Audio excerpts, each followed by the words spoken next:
Bien, buenas tardes a todos y todas.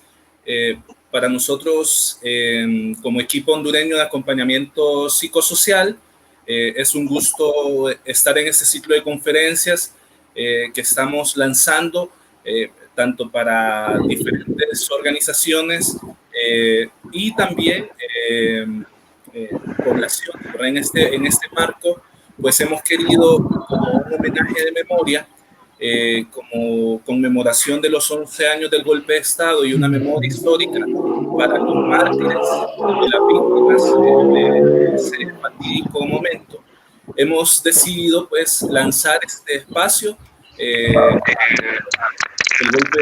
a 11 años del golpe de Estado y el impacto psicosocial para Honduras, en donde tres conferencistas, amigos cercanos, luchadores, vamos a compartir esta perspectiva sobre el impacto psicosocial a 11 años del golpe de Estado. ¿Sí? Vamos a iniciar primero con la licenciada Marta Crespo. Cada uno de nosotros va a tener aproximadamente 25 minutos de ponencia y al final, nuevamente, vamos a poder compartir entonces preguntas y respuestas a un conversatorio. Invitarles entonces que para la página de Facebook, si nos escuchan, si nos están escuchando, puedan dejar sus comentarios, preguntas, observaciones, y nosotros vamos a irlas compartiendo durante la conferencia en la pantalla. ¿Sí? Para nosotros es un gusto. Tenemos a la licenciada Marta Crespo, al licenciado Sergio Bar, a la licenciada Vanessa Maradiaga, y cada uno de nosotros va a desarrollar desde su perspectiva, desde su vivencia, desde su subjetividad también y desde la academia, este impacto a la población. ¿Sí? Para no profundizar más y no ahondar más y no llevarme más tiempo, yo les dejaré entonces con la licenciada Marta Crespo para que ella, psicóloga que reside en La Ceiba y que adicionalmente también está continuamente en la lucha en la defensa del medio ambiente, de la tierra, pues nos pueda compartir desde también su actividad y desde una vivencia fuera de Tegucigalpa, cómo traduce, cómo analiza ese impacto psicosocial hacia Honduras. ¿Sí? Los demás conferencistas nos retiramos, entonces, y luego poco a poco vamos a ir compartiendo pantallas. Muchas gracias por acompañarnos. Sugerimos, si es de su gusto, puedan compartir entonces el enlace y estamos por aquí entonces. Muchas gracias. Muy bien.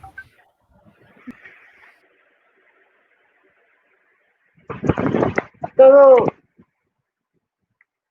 un gusto estar por este medio compartiendo en esta tarde de domingo 5 de julio, en que conmemoramos la trágica muerte del compañero Isis Robert Murillo. Entonces, pues esperamos compartir nuestras impresiones del golpe de Estado y más que todo el efecto psicosocial, dándole un enfoque psicosocial a esa situación que desde entonces, desde hace 11 años, venimos arrastrando. Ahorita voy a compartir pantalla para poderles dar mi enfoque sobre esta situación.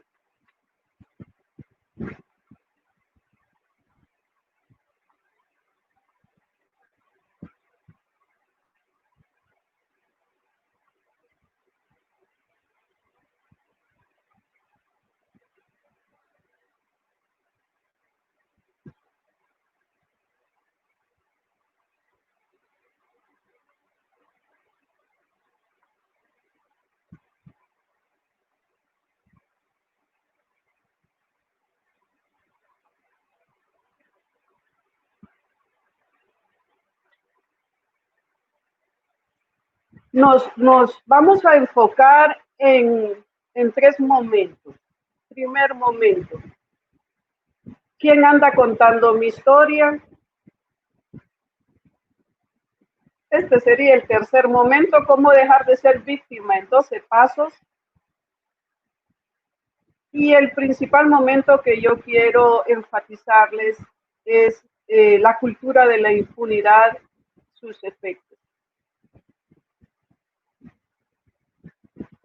Desde el golpe de Estado a la fecha se implementó en Honduras una metodología sistemática de represión de los derechos humanos.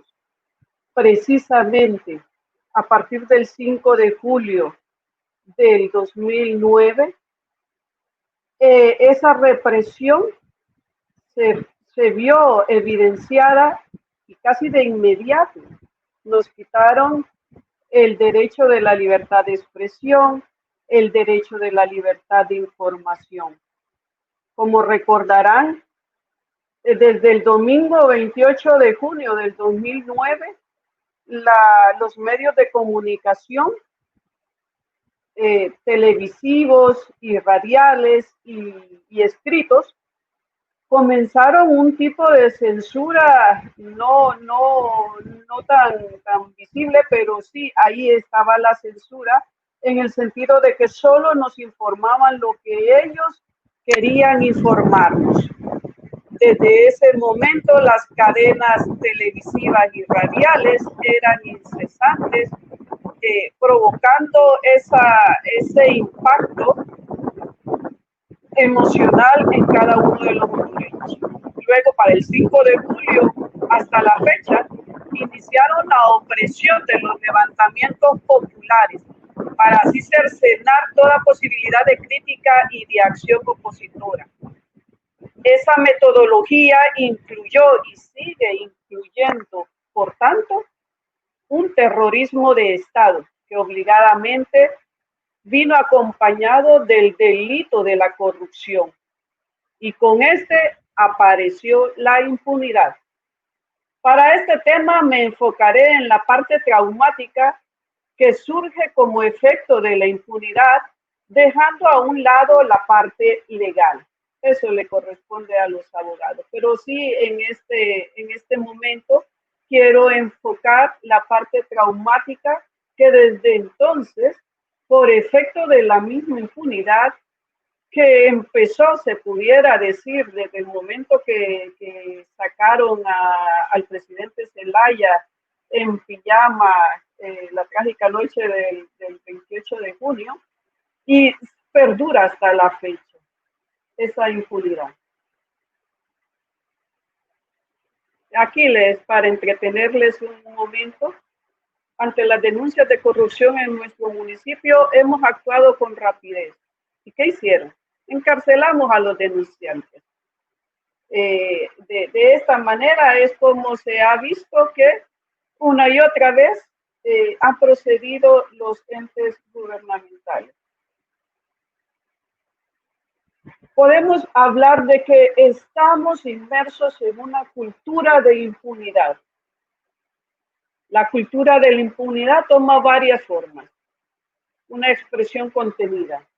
En la cultura de impunidad individual se puede hablar de que es una cultura en la cual los que hablan, los que se atreven a hablar, pueden ser objeto de amenazas, de agresiones, de asesinatos. Muchos de estos crímenes van quedando sin investigar. Los derechos humanos no son respetados en una cultura de impunidad individual. Recuerdo que al inicio del golpe de Estado no se aceptaba que era un golpe de Estado, decían que era una transición presidencial, si ustedes pueden recordar. Eso provocaba mucha confusión, provocaba mucho enojo en las partes y se fue provocando a su vez una escinsión en la misma sociedad. Recuerdo que mi hija estaba en secundaria, en tercer curso, y ella decía, porque me escuchaba a mí y escuchaba a nuestros allegados, que era un golpe de Estado. Y en el colegio las autoridades le decían que no era un golpe de Estado, que dejara de decir eso, que era una transición presidencial. un colegio católico. Incluso llegaron a amenazarla. Ella fue, en ese sentido, fue amenazada por las autoridades de que la iban a expulsar del colegio, hasta que yo procedí y fui y arreglé el problema. Recuerdo que mi hija también se sentía confundida y en las noches cuando llegábamos a vernos me preguntaba, mamá, ¿estás segura de que eso fue un golpe presidencial?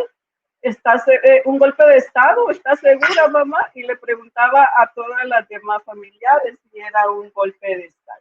Bueno, hicieron un golpe de Estado. Tardó 2 años en que los opresores aceptaran que había sido un golpe de Estado lo que habían dado.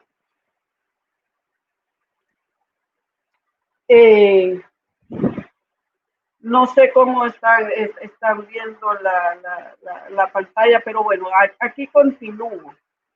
Continúo en la parte de la impunidad social. En la cultura de impunidad social se propicia un clima de miedo, de apatía, de desconfianza, de indiferencia, en el cual las personas evitan hablar de los problemas que afectan a la comunidad. Un país lleno de miedo por represalias y muchos conformistas. Muchos se vuelven conformistas. Ustedes deben de haber vivenciado en estos 11 años esa cultura de impunidad social, cómo se propicia, ¿verdad?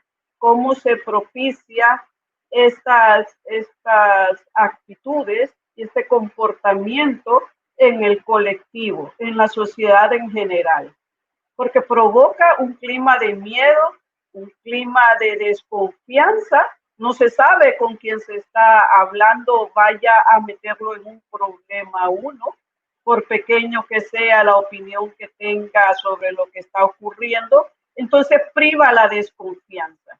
Todos los días durante 11 años, la mayoría de la población hondureña ha caminado con esa actitud de miedo, de desconfianza y de tanto así que vamos cayendo entonces en la apatía, me hago a un lado mejor para no estar sufriendo todos los días de esa incomodidad de andar desconfiando cada vez que hablo, vaya y no me lleve me mete en problemas, pierda el empleo, pierda la comodidad en que vivo. Entonces se provoca una actitud de inseguridad, de confusión. El miedo es el que más priva bajo esta cultura de impunidad. Luego está la otra expresión contenida de la impunidad en el área nacional. La cultura de impunidad se basa en un débil Estado de Derecho, en el fracaso de las instituciones nacionales. Así vemos que el sector salud es un fracaso, el sector educación es un fracaso, el sector de electricidad es un fracaso, el sector de agua es un fracaso. Todas las instituciones, entonces, cuando priva la cultura de impunidad, se van viendo afectadas todas las instituciones. Así es como desde hace 8 años para acá se viene hablando de un Estado fallido. El sistema judicial en un Estado fallido es ineficaz, por lo cual entonces se generaliza la corrupción y vienen a fallar todas las instituciones nacionales junto con el fallo del sistema judicial.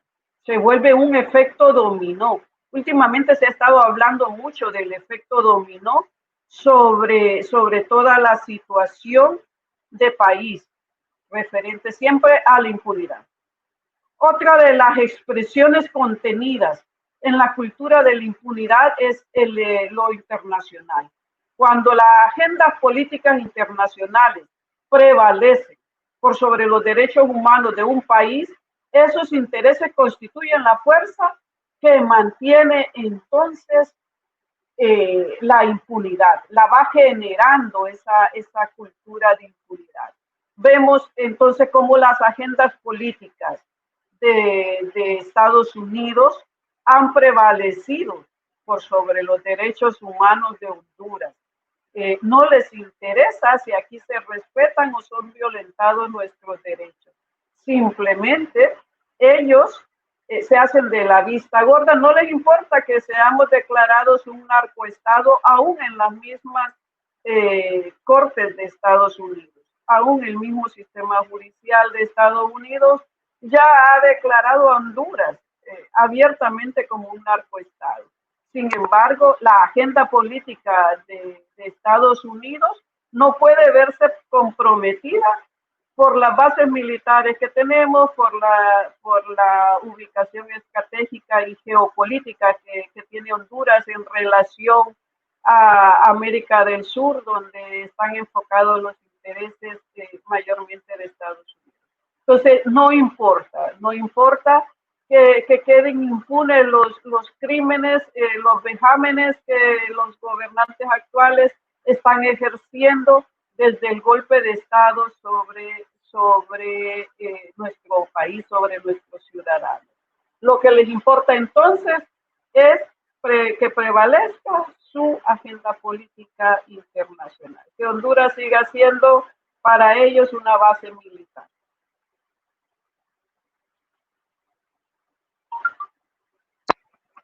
Quiero pasar a la siguiente parte.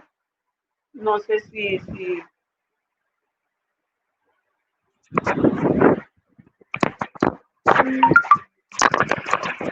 hola. Bueno, la siguiente parte, ¿quién anda contando mi historia?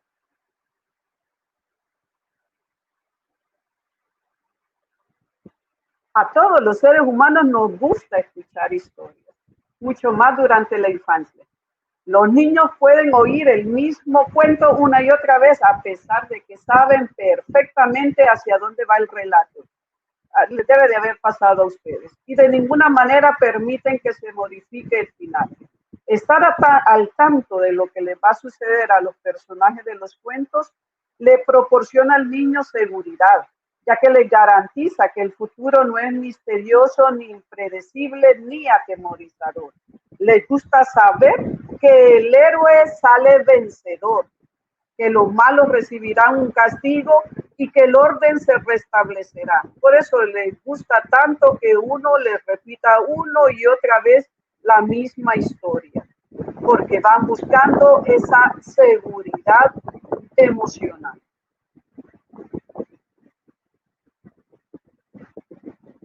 Pero al crecer nos vamos dando cuenta de que así no funcionan las cosas. El mundo es impredecible.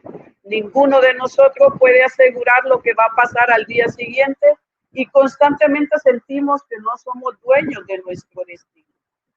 Tal vez por eso en momentos de crisis buscamos desesperadamente una salida, una solución, un camino marcado, como el que tenían los personajes de los cuentos que escuchábamos en nuestra infancia. Aunque sea un letrero, una voz que nos diga, por aquí, vete por aquí.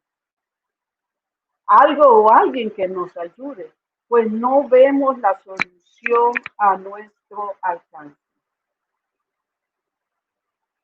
Sería bueno darnos cuenta de que a diferencia de las narraciones infantiles, en donde alguien decidió el destino de los protagonistas, nosotros sí tenemos voz y voto en nuestra historia personal, familiar y nacional. Los que escriben la historia de los pueblos son sus habitantes. Esa era la normalidad. Que no seamos conscientes de ello, que lo hayamos olvidado o que nos hayan convencido de que no podemos cambiar el curso de los acontecimientos, eso ya es otra cosa. El hecho es que somos nosotros y nadie más que nosotros los que deberíamos de ir escribiendo nuestra propia historia personal, familiar y de país. En este momento casi lo puedo escuchar diciendo, sí, ¿cómo no? Yo no decidí el golpe de Estado. No decidí los asesinatos que durante estos 11 años se han producido en mi país. Yo tampoco decidí la impunidad que desde el 2009 impera en mi país, ni sobre la corrupción, que como cáncer es metástasis, se extiende por todas las estructuras del gobierno, ni sobre los sucesos violentos del 28 de julio. Tampoco decidí que se apagaran 637 veces las computadoras del Tribunal Supremo Electoral en el 2017. Tienen razón, nadie en su sano juicio podría elegir caminos tan equivocados. Pero todo eso nos ha traído confusión. La pregunta aquí es, los miembros de las altas esferas del gobierno, los banqueros y empresarios que han estado y están al frente de las corporaciones nacionales e internacionales y que toman las decisiones que más afectan a la mayoría de los habitantes de este país, ¿están en su sano juicio? Desde mi punto de vista y el de muchos más, la respuesta sería no. No, hacen tantas cosas que los memes se alimentan mucho de tanta locura, de tanta insanidad, de tanta perversión que pareciera que están manejando nuestros gobernantes y empresarios. Las probables respuestas serían: porque esa decisión no nos compete, porque escapa de nuestro control, porque nadie nos hace caso, porque no nos escuchan, no respetan nuestro voto, no toman en cuenta la opinión pública, no nos ven, no nos oyen, no existimos para ellos, no existimos para ellos. Están como solos en una isla haciendo y deshaciendo de este país. Entonces, ¿por qué les permitimos? 11 años han pasado, que sigan usurpando el gobierno. Las probables respuestas serían las mismas que acabo de decirles. Porque esa decisión no nos compete. ¿A quién le competiría entonces? Porque escapa de nuestro control. ¿Por qué creemos y estamos casi convencidos de que debemos de dejar que sigan esta gente usurpando el gobierno? ¿Por qué creemos que nadie nos hace caso? ¿Por qué creemos que no nos escuchan? Que no respetan nuestro voto, no toman en cuenta nuestra opinión, no nos ven, no nos oyen, no existimos para ellos. ¿Por qué les permitimos? Todo esto es lo que está en nuestra mente, es lo que estamos manejando como ciudadanos. Así nos sentimos confundidos. En otras palabras, somos víctimas del gobierno de turno y de un sistema económico mundial que hace tiempo decidió convertirnos en simples números, consumidores, o solo nos ven como manos de obra barata. En palabras simples, dejamos de ser los que estamos contando la historia de nuestro país. ¿Quién está contando la historia entonces? La historia la empezaron a contar ellos, sí, ellos, los golpistas, y ellos la siguen contando, los mismos que provocaron el golpe de Estado, como si las cosas sucedieran fuera de nosotros, como si nos pasaran cosas desastrosas sin que nosotros podamos evitarlo. Algo así como que si todos estuviéramos metidos en una misma pesadilla de 24 horas, 7 días de la semana. Así nos sentimos, porque ellos están contando la historia, ellos la están escribiendo y la están contando. Nosotros pareciéramos que estamos como atomizados, separados, desconectados los unos de los otros, como si no formáramos parte de un orden superior económico, de un país. Al encender el cel cada día y ver los titulares de las noticias o abrir los periódicos, escuchar las noticias en la televisión, uno se siente como que la mayoría de los comentaristas nos están narrando solo la mitad del cuento. Es como si se quedaran en el inicio. Había una vez un pueblo en donde diariamente sucedían hechos violentos y quedaban sin castigo. No sé si ustedes han escuchado que en su momento hasta el mismo presidente Hernández llegó a referirse a Alicia en el País de las Maravillas. Por eso hago relación en este momento sobre quién está escribiendo la historia y por qué le meten tanta locura a la historia del país. Cualquier niño preguntaría, ¿y luego qué? O me van a decir que ahí se acaba la historia, porque nos cuentan los hechos violentos, pero hasta ahí. Y nos dice que la policía, los entes de investigación van a empezar a investigar, van a empezar a buscar los culpables. Y hasta ahí queda la noticia. Y al siguiente día vuelve a repetirse lo mismo. Hechos de corrupción, hechos de violencia, muertes, asesinatos, desmembramientos, empoderamiento de los delincuentes, pero no nos dicen, se quedan cortos los medios de comunicación. Y ahí es donde está la manipulación psicológica que hacen de nosotros. Se quedan sin castigo, impunidad. Nos venden a diario noticias en las que pareciera que los personajes casi siempre toman decisiones a favor de la violencia, del crimen, de la corrupción y de la impunidad. El caso Pandora es un ejemplo de eso. Ocupó los espacios de los medios de comunicación en la historia durante unas semanas y ya todos andan libres. Y ya todo quedó en silencio. Y así muchos más casos en que las historias pareciera la de nunca acabar. Como si no hubiera un poder del pueblo, como si los únicos que están actuando en Honduras a sus anchas fueran los delincuentes, como si todos nosotros no estuviéramos aquí, como si en cada familia, en cada ciudad, en cada barrio, en cada colonia, en cada aldea del país, inevitablemente se tuvieran que repetir los actos de violencia, de corrupción, de dolor, de desastre. Y nosotros, ¿dónde estamos? ¿Dónde estamos? Nos han invisibilizado. A nadie le gusta que lo gaseen, a nadie le gusta que lo golpeen, a nadie le gusta que lo torturen, que lo exploten, que lo dañen. Sin embargo, aquí hay un problemita ahí con la presentación. Pero continuamos.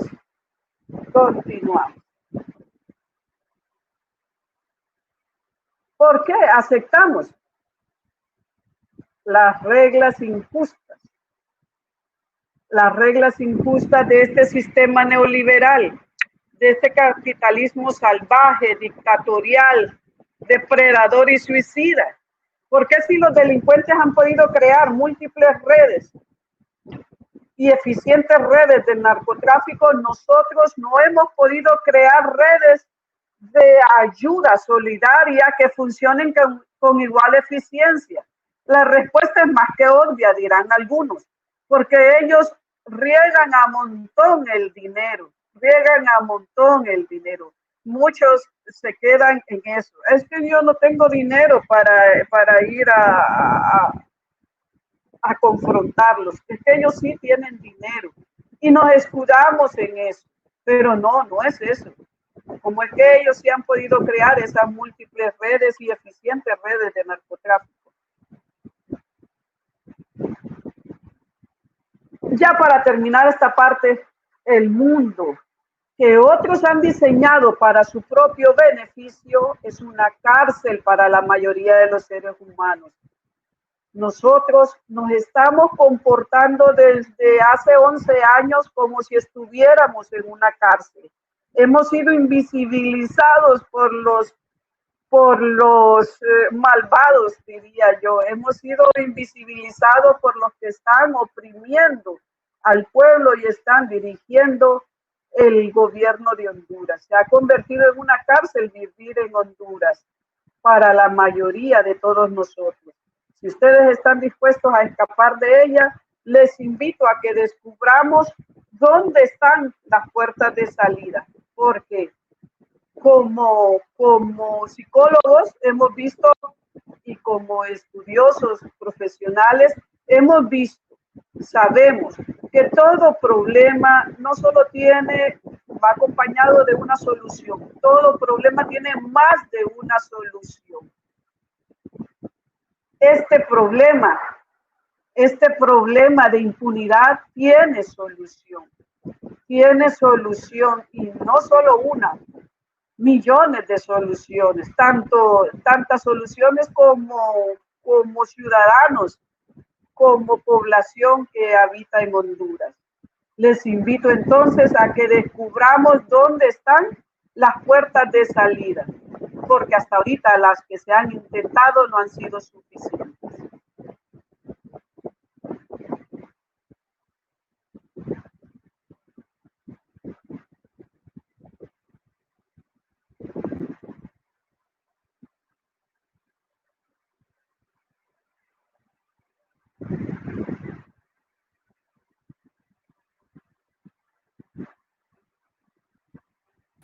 Muchas gracias, licenciada Marta Crespo.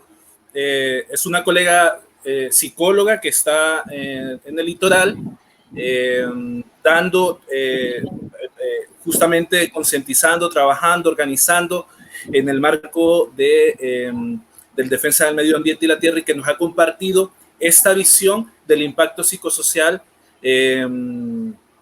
del golpe de Estado a 11 años de este evento, ¿verdad? Entonces, al final, bueno, muchas gracias a todas las personas que han estado compartiendo mensajes. Como ustedes ven, los podemos estar brindando, colocando en pantalla.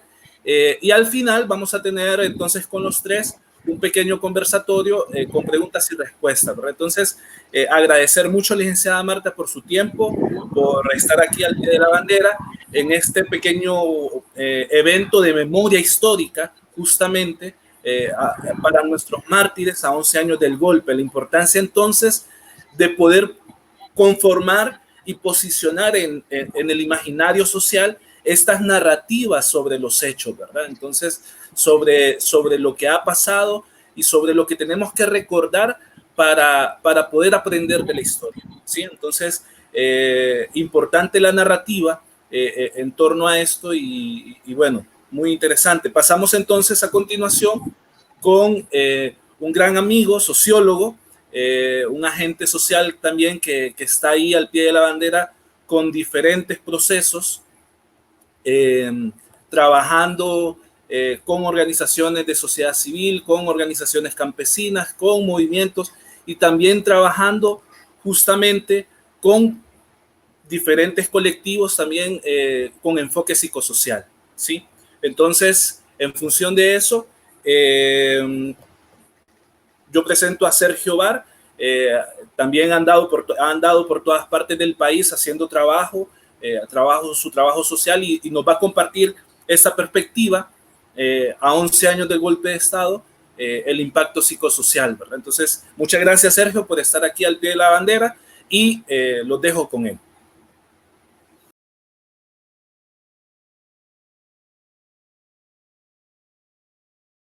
Bien, ahí está. Muy bien, muchas gracias, buenas tardes, gracias por la invitación y gracias a las personas que se han conectado en esta tarde de domingo 5 de julio para estar con nosotras y nosotros en esta exposición. Se ha puesto de moda, bueno, no sé si de moda, pero vivimos en una época en la que existen seres humanos que dicen que la Tierra es plana y nos causa pues justa gracia, y existen seres humanos que dicen que las vacunas provocan autismo porque le tienen miedo al autismo, y existen seres humanos que dicen que el COVID es producto de las antenas del 5G y no sé, de alguna manera está relacionado con que Bill Gates nos quiere poner chips a todos y entregarnos a los lagartianos que viven en el centro de la Tierra. El punto es que nosotros en Honduras le ganamos a todos esos porque desde hace 11 años tenemos gente que dice que no fue golpe de Estado, e increíblemente hoy en día, 11 años después, seguimos teniendo personas que siguen diciendo que no fue golpe de Estado. La diferencia es que quizá en los tres grupos que mencioné anteriormente puedan existir condiciones psicológicas, digamos, determinantes. En cambio, en el caso de los golpe negacionistas, es crasa ignorancia o simple y sencillamente mala fe y mala voluntad política. Por supuesto que fue golpe de Estado y por supuesto que tuvo efectos profundamente dañinos en la fábrica de la sociedad hondureña, en la economía, en lo social, en lo educativo. No existe una esfera de existencia de la sociedad hondureña que no haya sido negativamente impactada por la interrupción del orden constitucional del país el 28 de junio del 2009. En esta ocasión vamos a hablar y me voy a referir específicamente a lo que tiene que ver con los efectos psicosociales, y uno de los principales es el de las identidades fracturadas y el desamparo que produce el no pertenecer tras el golpe, y lo voy a explicar un poquito mejor. Por un lado, bueno, la identidad, miren, la identidad, las fuerzas de la sociedad son una de las fuerzas más poderosas que existen actuando sobre el ser humano.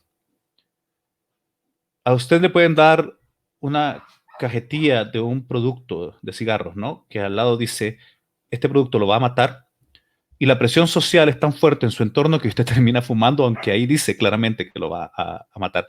La presión social es enormemente poderosa, nos hace hacer cosas, porque pertenecemos a un grupo, y el pertenecer a ese grupo nos da sentido de existencia, de lugar en el universo, de lugar en la vida, de razón de ser, etc. No es que al 2009 el país se haya dividido en diferentes identidades. Por supuesto que ya teníamos divisiones históricas en este país que venían desde hace mucho tiempo. Justo hoy publicaba un episodio de una entrevista que hicimos con el historiador Darío Euraque, ya que mañana se cumple el 76 aniversario de la masacre de 1944, el 6 de julio de 1944 en San Pedro Sula, cuando las fuerzas carillistas, cuyo ministro de guerra, muy simbólicamente, es quien aparece en los billetes de 50 pesos en Honduras, Juan Manuel Gálvez, dispararon contra una manifestación desarmada en las calles de San Pedro Sula, provocando entre 12 y 80 muertos, según quien lo pregunten, y más de 100 heridos. Y eso fue en 1944. Y si ustedes leen un poco más sobre la historia de nuestro país y van más atrás, se encontrarán con que nuestra historia está plagada de episodios de violencia, de profundas divisiones, que en aquel momento las identidades fundamentales eran conservadores y liberales, o Partido Nacional y Partido Liberal después. Al punto de que nuestra historia ha sido descrita por grandes pensadores como escrita en una lágrima, o más adelante, como lo reescribiría el gran Roberto Sosa, en una gota de sangre. Entonces no es que no hayamos estado divididos anteriormente al golpe, siempre tuvimos esa división entre esos diferentes sectores que se había convertido incluso en expresiones violentas, ¿no? En muerte. Pero el golpe paradójicamente nos presentó una oportunidad. El asunto es que si políticamente había existido una división entre liberales y nacionalistas, no había otras identidades políticas y económicas que las y los hondureños estuviésemos abrazando de una manera tan entusiasta. Por ejemplo, en Honduras nunca ha existido esa división de clase tan marcada, de que habláramos de ricos y pobres, por ejemplo. Nunca ha existido esa división de decir obreros y burguesía, nunca ha habido esa, realmente no, y en un país en el que nunca más de un 5% de la población económicamente activa son obreros, pues no se podía esperar. Nunca hemos tenido de manera evidente la división indígena-ladino, aunque subyacente, por supuesto, que ha existido a nivel de racismo, pero no como una identidad política.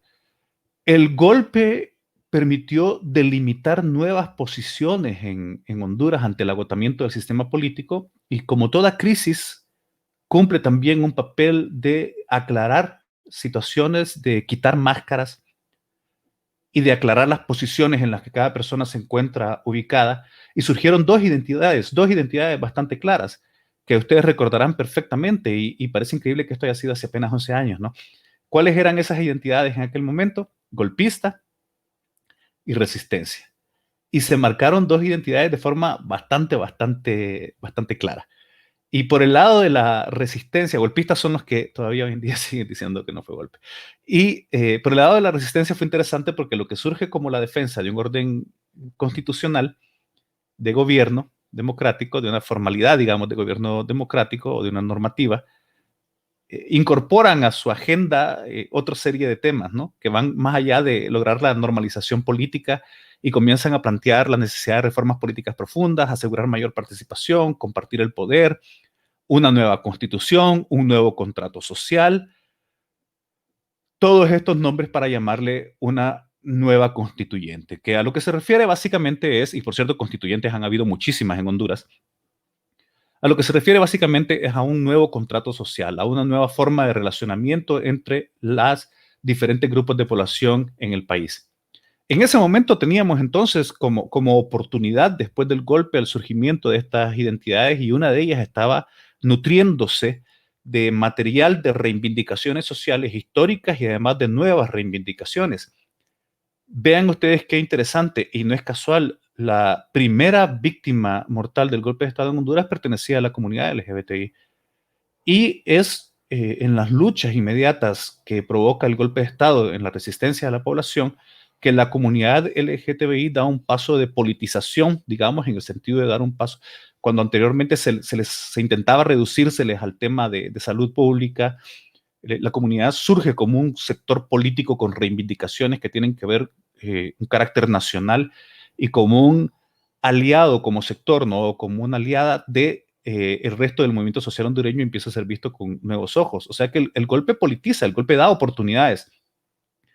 Para quienes recordamos, quienes tenemos más de 20 años, recordaremos que el movimiento estudiantil universitario se encontraba catatónico, básicamente, allá por el año 2009, lo mismo que el movimiento estudiantil secundario, y el golpe de Estado, la resistencia al golpe de Estado provoca que haya nuevos aires, ¿verdad?, que permiten responder a eso. Entonces hay una oportunidad ahí de creación identitaria y mucha gente se casa, se entrega a esa identidad, porque esa identidad era transformadora del país, pero era transformadora personal también. Las compañeras mujeres y el feminismo surge como un discurso que había sido poco atendido por el resto de los sectores sociales y surge con una enorme potencia de entonces para acá, también particularmente, además, en compañeras mujeres jóvenes.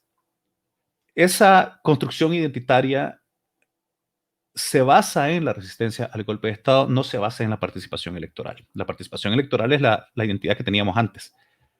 Y por lo tanto, con la participación en las primeras elecciones, que no estoy diciendo que haya sido negativo, ¿no?, que se haya hecho, uno de los subproductos de esa participación es que se desvanece esa construcción identitaria de la cual hoy en día ya casi nadie habla o casi nadie utiliza ya para construir. Pero si ustedes recuerdan, en aquel momento las guerras de Facebook fueron terribles. Se separaban parejas, se dejaban de hablar familias en función de esa identidad que se había construido, esas dos identidades que se habían construido entre resistencia y golpista. Ahora se utilizan otras, ¿no? Pero 50P0 o Mostacero son términos súper problemáticos, profundamente impregnados en clasismo y un poco de racismo, que es importante discutir y escudriñar profundamente antes de estar utilizando de manera muy, muy abierta. Por otro lado, mientras teníamos esa oportunidad de construcción de identidad que había marcado una profunda división en la sociedad hondureña, los efectos de la hegemonía que las clases dominantes lograron a través del golpe comenzaron a hacerse sentir y se han estado haciendo sentir a lo largo de ya más de una década. Ojo que muchos de estos sectores hegemónicos o de élite de nuestro país quizás no fueron golpistas en su momento, pero cuando vieron que el golpe estaba permitiendo una especie de alagarduña con los fondos y con los recursos naturales de Honduras, se sumaron con entusiasmo al proyecto y comenzaron a formar parte del proyecto, porque eso les abría las puertas al despojo y a la explotación más cruda de la población de nuestro país, y por lo tanto son cómplices también, porque se benefician también. Los efectos en lo económico, social y cultural están a la vista de todos, y uno de los más marcados, por supuesto, es la construcción en el poder de una banda criminal que se hace llamar partido político, pero que es a todas luces una estructura gangsteril dedicada al narcotráfico y a otros crímenes, y que ha tomado el control de la institucionalidad jurídica de nuestro país.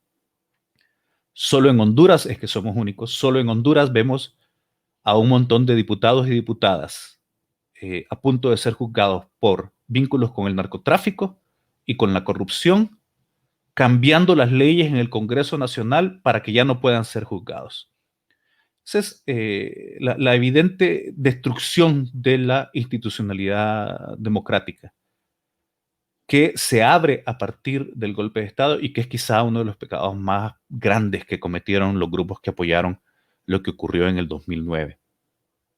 Ahora, recordemos que si hablamos de una visión hegemónica, desde, digamos, teóricos como Gramsci, la dominación de clase necesariamente tiene que ser dominación cultural también. De lo contrario, no funciona. Esto significa que los dominados tienen que tragarse el refresco, tienen que creerse el discurso de los dominantes, lo que Marx conocía como ilusiones ideológicas que produce la clase gobernante para convertir a los dominados y a las dominadas en enemigos de sí mismos, para que la gente siga votando por sus propios enemigos. Así es como ustedes explican ver a un señor con su hijo tirado en el piso a las 4 de la mañana frente al Seguro Social porque no se lo han atendido ayer y está esperando que tal vez lo atiendan hoy, y con una camiseta de 4 años más. Pero la mayor víctima de las ilusiones ideológicas desde el golpe de Estado para acá, que la ha convertido en cómplice y que ha contribuido a ese fraccionamiento de identidades en nuestro país, es la clase media. La clase media cuya primera ilusión ideológica que se ha tragado es la misma concepto de clase media, porque nos queremos denominar clase medias como para separarnos de la idea de trabajadores, obreros, campesinos, indígenas, etcétera. Y clase media no es más que otro asalariado, no somos dueños ni dueños de ningún medio de producción. Pero nos creemos el discurso, ¿no? Nos creemos el discurso de los moles, nos creemos el discurso de la modernización vía puentes a desnivel, nos creemos el discurso de la modernización vía escuela bilingües y nos creemos el discurso de la modernización vía tener internet y estar en Twitter y estar en Instagram y seguir o ser influencer. Entonces, a lo largo de esos 11 años, como decía, una paulatina destrucción de identidades que existían, lo que ha contribuido a un mayor fraccionamiento social del que ya existía en nuestro país, el debilitamiento de la institucionalidad democrática y un grupo de población que ha ido tragándose el Kool-Aid de las ilusiones ideológicas que nos han estado metiendo en la cabeza. Uno de los efectos terribles de la destrucción de la institucionalidad democrática sobre la salud mental, sobre la fortaleza emocional de la población.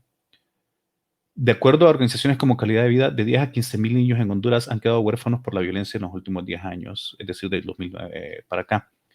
¿Se imaginan ustedes el profundo impacto destructivo sobre la psique de una persona, de un niño, además o una niña,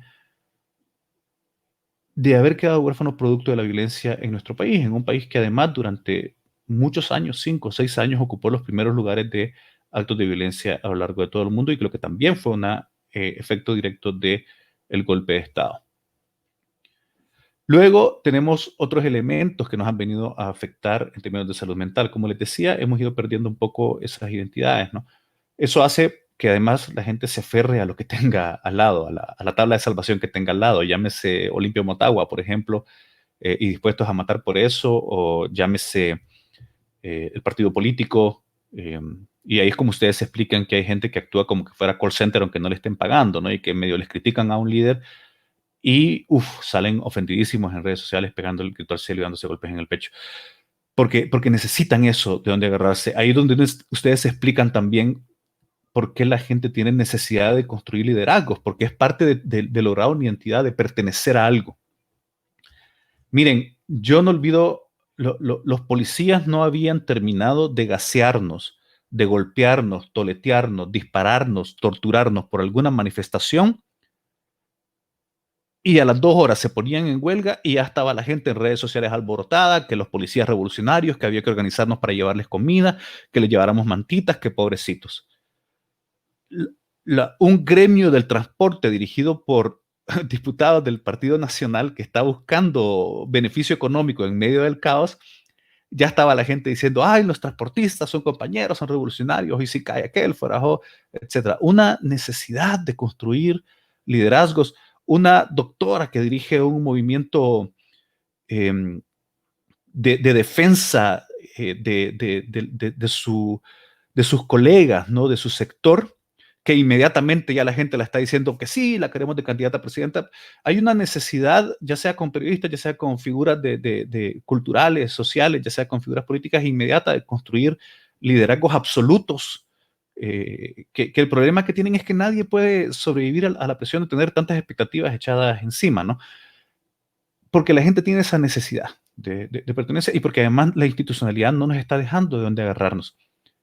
Y el mejor ejemplo actual de eso es COVID, y es profundamente maltratante en términos psicológicos y en términos psicosociales para la población. Enfrente de nosotros se están cometiendo los actos de corrupción, enfrente de nosotras se están cometiendo los actos de corrupción. Y estamos como observando un show, como que lo estamos viendo en la televisión. Es como que estuviésemos viendo una película de terror en donde el asesino nos persigue a nosotros, y es absolutamente surreal porque quedamos encerrados en casas viviendo una pandemia y viviendo una cuarentena.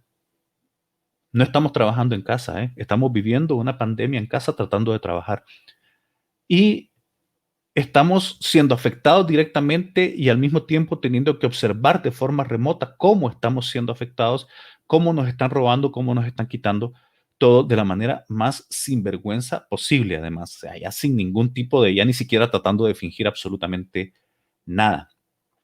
Y la institucionalidad democrática que debería responder a nuestro grito de angustia y de necesidad de hacer algo, que son el Comisionado Nacional de Derechos Humanos, que son el Ministerio Público, sobre todo el Ministerio Público, que tiene la responsabilidad en nombre del Estado hondureño y de la sociedad, de nosotras, de la sociedad hondureña, perseguir a quienes cometen delitos, en el más absoluto silencio o cómplices de lo que está ocurriendo. Todos estos elementos, miren, en 11 años, golpe de Estado, destrucción de identidades, divisiones internas, por supuesto. Otro elemento importante que evitó que se aprovecharan las oportunidades que surgen del golpe o las energías que surgen del golpe, es que si ustedes lo piensan, no hubo un amplio relevo generacional en los liderazgos, digamos. Muchos de los liderazgos de 20 años antes del golpe siguen siendo los liderazgos que están ahora. Pues serán muy buenos líderes y todo, pero, o muy buenas líderes, pero habría sido bueno, ¿no? Ver a nuevos sectores y nuevas personas, nuevos hombres, nuevas mujeres surgiendo y tomando posiciones de liderazgo. Entonces, todo este tipo de cosas de las que estoy hablando nos afectan a nivel de salud emocional. Nos afectan a nivel de salud emocional. Las y los psicólogos saben que una pareja en la que tanto él como ella, o él como él, o ella como ella, tienen profundos cicatrices no sanadas, heridas no sanadas emocionalmente, es una pareja que va a tener problemas, ¿no? Porque no hay una verdadera situación de salud emocional. Así como se dificulta establecer ese tipo de relación de pareja, así se dificulta también establecer relaciones sociales cuando estamos golpeados emocionalmente. Eso dificulta construir alianzas, por ejemplo. Dificulta construir hermandades o relaciones de sororidad, de fraternidad, de solidaridad entre diferentes organizaciones, dificulta poder identificar puntos mínimos comunes de concordancia alrededor de los cuales se puedan construir elementos comunes de lucha y de organización. Todo eso tiene que ver también con nuestra salud mental. Y luego súmenle a eso que la misma salud mental no es visto como un tema de salud pública en nuestro país. Y así, dañados emocionalmente, sin una identidad clara, llegamos al 2020 y nos encontramos ante una encrucijada. O hacemos algo o nos vamos a quedar literalmente sin país. Literalmente sin país. Y quiero enfatizar la diferencia entre literal y figurativamente. No estoy diciendo que nos van a empobrecer un poquito más. No estoy diciendo que vamos a pasar unos años un poquito más duros. Estoy diciendo que hay, en este momento, el país está en manos de una élite que quiere sacar hasta el último cinco, cortar o quemar hasta el último árbol, sacar el último gramo de oro, independientemente de que sean destruidos los ríos y las montañas, y explotar a la población hasta que no quede absolutamente ninguna esperanza. Este país está en riesgo de escapársenos entre las manos. Lo bueno de llegar a una situación como esta, de estar entre la espada y la pared, es que estamos entre la espada y la pared. Es decir, es el momento de ponernos la ropa de gente seria y decir, ok, quizá ha llegado el momento de dejar esas discusiones por cosas que no son las fundamentales y comenzar a discutir cómo vamos a rescatar la institucionalidad democrática de este país y cómo vamos a asegurarnos que para nuestras hijas y para nuestros hijos haya un país para empezar más adelante. Y esto me hace regresar al tema de la construcción de identidades, para ir terminando. Tenemos que abrazar la idea de construir una nueva identidad que sea también una identidad sanadora. Para empezar, tenemos que reconocer que estamos golpeados en nuestra salud emocional y que eso nos está afectando en nuestra capacidad social, en nuestra capacidad de construir lazos sociales también de relación. Y esa nueva identidad que sea solidaria, que sea fraterna, que sea de sororidad, esa identidad que diga, tenemos diferencias, pero en este momento lo más importante es rescatar la institucionalidad de este país y rescatar este país para que no sea destruido, pasa por una cierta radicalización. Radicalización no significa hoy lo que significaba en otro tiempo. Todavía hay gente a la que le da miedo esa palabra. Pero si no nos radicaliza que estén destruyendo al país mientras estamos encerrados y le están quitando literalmente las medicinas de la boca a los enfermos, ¿qué nos va a radicalizar? ¿Qué nos va a hacer actuar? Y ahí puede surgir una nueva identidad. Pero esa identidad tiene que ser sanadora, tiene que ser una oferta de esperanza, ¿no? Para que nos permita pensar que si existe una esperanza, nos podemos entregar a la misma de corazón, como en otro momento nos entregamos de corazón a la resistencia en contra de un golpe de Estado porque sentíamos que estaba vulnerando la democracia de nuestro país. Ahora es más a largo plazo, quizás lo que necesitamos construir. Ahora se necesita una visión más allá de la lucha contra un golpe de Estado, sino que una visión en función de recuperar esta nación y de que nuestras hijas y nuestros hijos tengan algo para adelante. Esa identidad, por cierto, no se puede hacer sin abrazar las reivindicaciones nuevas que han surgido de la comunidad LGBTI, por ejemplo, porque no podemos no podemos construir un movimiento de esperanza si partimos de una base en la que aceptamos que haya un grupo de población que tiene derechos y otro grupo de población que no los tiene. Esa identidad de esperanza tiene que construirse también abrazando las reivindicaciones de las organizaciones feministas y de mujeres, porque no podemos construir una nueva identidad de esperanza sobre la continuidad de la violencia contra las mujeres en el hogar o el acoso en las calles o laboral y la continuidad de la desigualdad. Y esa identidad de esperanza debe construirse sobre la idea del respeto y de una nueva relación con la naturaleza, porque de lo contrario nos vamos a quedar sin planeta. Y esto implica reconocer la importancia y el valor que han tenido en estos 11 años, sobre todo además los movimientos que desde lo local, desde lo territorial, los pueblos indígenas, a menudo liderados por mujeres además, en las luchas que han estado haciendo contra multimillonarias empresas para defender nuestros bienes naturales que nos pertenecen a todas y todos. Lo bueno de todo esto, la buena noticia que les tengo para que no queden viendo la computadora pensando no hay nada que hacer, ¿verdad? Y quedar cabibundos y meditabajos. Todo lo que es socialmente construido puede ser destruido y vuelto a ser absolutamente todo. Absolutamente todo. Y no necesitamos más que nuestras manos como seres humanos. ¿Sí? Mujeres y hombres, comunidad LGBTI, mujeres, hombres, pueblos indígenas, obreros, campesinos, ahora sí, recuperar esa rabia de estos 11 años perdidos, de estos 11 años en que hemos sido profundamente golpeados en nuestra salud emocional y convertirla en la búsqueda de una construcción de una nueva identidad que sea tanto sanadora como transformadora para nuestro país. Muchas gracias.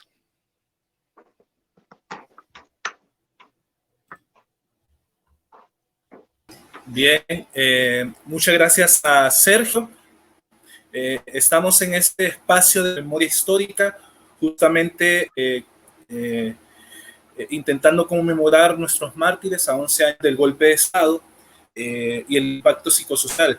Agradecer mucho a Sergio. Hemos compartido por ahí el podcast que tiene Sergio, Vivir en Xibalba, que ya tiene por ahí 3 capítulos y y justamente entrevista a diferentes personas abordando ciertas temáticas y haciendo un análisis de la realidad. Recomiendo totalmente esos 3 capítulos. Creo que el primero habla sobre salud mental, por ahí también nos hizo alguna entrevista, así que pueden buscarlo en Facebook, y muy recomendado para ir teniendo este enfoque crítico y psicosocial de la realidad. Así que gracias, Sergio, por estar al pie de la bandera, y continuamos entonces ahora con la casa, ¿verdad?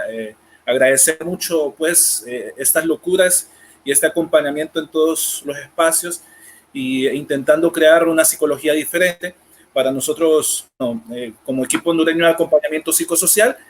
Presentamos a Vanessa Madariaga, pedagoga, psicóloga, feminista, luchadora social, madre, bueno, hija, y por ahí vamos todo lo demás. Así que, Vanessa, son todos tuyos, y gracias por estar aquí también.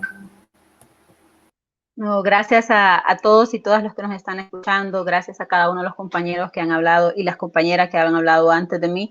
Creo que rescatando la necesidad de construir historias colectivas, de construir esa memoria en la cual nos sumemos todos y todas, desde ese discurso de casa en casa, porque al final de cuentas, si algo podemos rescatar de este proceso vivencial de estos 11 años después de un golpe de Estado, en plena era democrática, ¿verdad? Es el hecho de que la población volvió nuevamente a ver de cerca la política y nos volvimos agentes un poco más discursivos sobre estos temas. Eso es imperativo. Por ahí decía Sergio, las relaciones se separaron, perdimos amistades, pero también construimos nuevos horizontes, construimos nuevas relaciones. Es importante ver que esta situación nos abrió los ojos ante esos otros poderes que también nosotros estamos haciendo uso de los medios de comunicación, ese quinto poder, esa mano invisible, ¿verdad? Que ha movido por años y años la construcción de ideas, de principios, y ha movido de manera constante las visiones, las políticas de país y las impresiones que hemos ido construyendo. Bueno, por ahí hemos venido hablando desde la voz del sociólogo y desde la compañera defensora, psicóloga también, pero del tema ecológico. A mí me gustaría referirnos un poco a lo que han sido los elementos psicológicos o psicosociales que hemos venido viviendo durante toda esta situación. Porque por ahí decía Sergio, y es de todos conocidos, el tema de salud mental no es un tema prioritario dentro del sistema de salud. De hecho, para este gobierno ni el sistema de salud es prioritario en sí. Y hemos tenido esa impresión de que las enfermedades mentales o las dificultades a nivel emocional que vivimos son poco importantes o no son trascendentes o son temas tabú de los cuales la mayoría de las poblaciones pues no queremos hablar porque no queremos ser etiquetados. La etiqueta en nuestro país, como por ahí hablábamos, de hablarnos de 50 peceros, de hablarnos de que somos pacientes, de que somos víctimas, pues nos ha sumido en un embudo, ¿no? Sobre el cual algunos y algunas todavía no hemos podido salir, pero es necesario mirarnos desde el hecho de que somos personas integrales y que los conflictos o los golpes de Estado en este sentido son producidos, son sufridos y son transformados por las personas. ¿Qué decimos con esto? Que todo lo que hemos venido viviendo fue producto de personas, ha sido sufrido por personas, pero también puede ser transformado por las mismas personas. Desde el 2009 para acá hemos sido pues observadores de un sinnúmero de políticas públicas y políticas de ley que han venido a dictar directamente el estado sobre el cual nosotros nos estamos moviendo en la actualidad. Por ahí decíamos, y el discurso general de la población previo al golpe de Estado era ese tema de la política no es para mí porque eso es malo, porque la política es mentira, ¿no? Y volver a referirnos que la política es darle ese poder al pueblo y reconocernos en tal, ha sido una medida de vernos en la situación que estamos en la actualidad. Todas las políticas pactadas desde el Congreso Nacional, desde el Ejecutivo y desde el Judicial, desde el golpe de Estado hasta el día de hoy, han venido a ser políticas que vienen a mermar la calidad de vida del hondureño y la hondureña.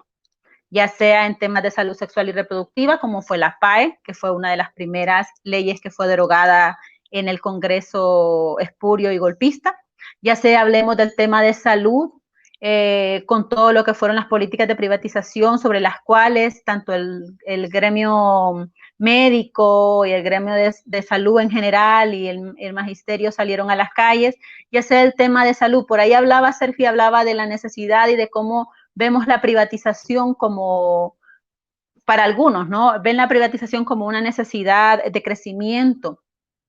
Y lo que la mayoría de nuestra población, ese 70% de la población que vive bajo el límite de la pobreza, esa realidad de la población que vive sobre remesas y sobre la economía informal no retribuida y no remunerada, es diferente a lo que podemos encontrar.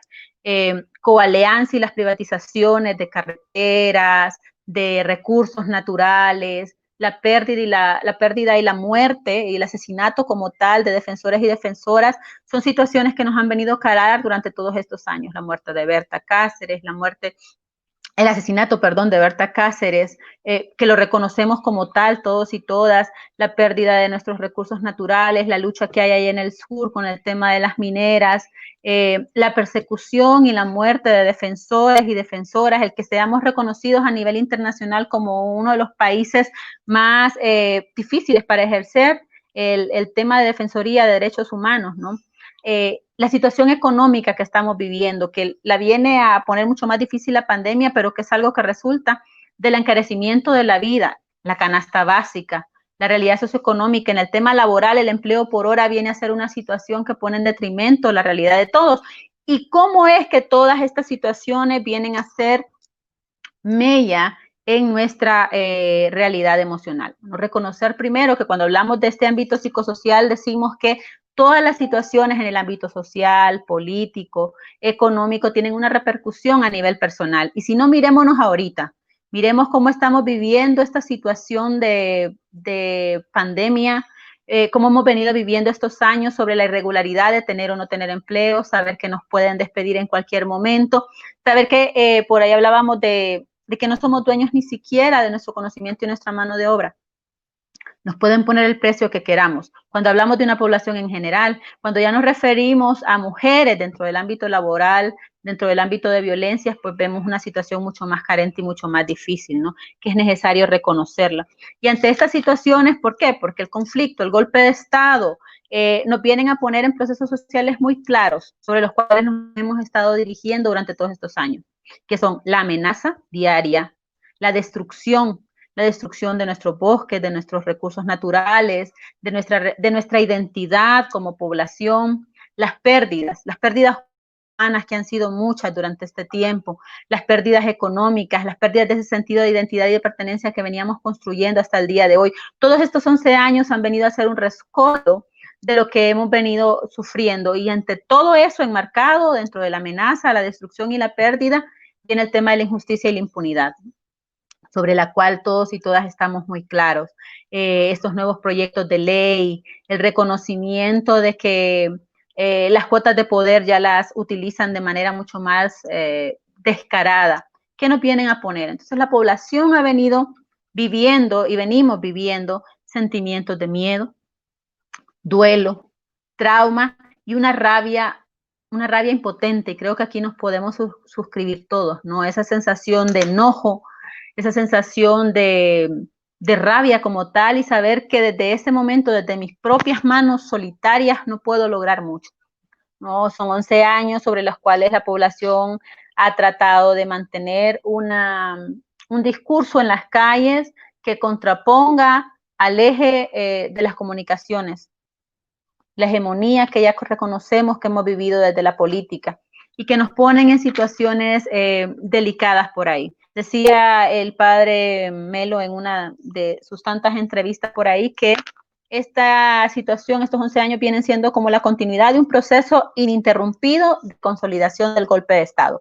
El golpe de Estado no fue en el 2009 y allá quedó, no fue el sacar a Manuel Zelaya Rosales del país y se acabó con su ingreso. No, este golpe ha continuado de manera reiterativa, de manera avasalladora, consolidándose a través de las políticas desde el Congreso, a través de la impunidad desde el sistema judicial, a través de la impunidad misma de la reelección desde el Ejecutivo.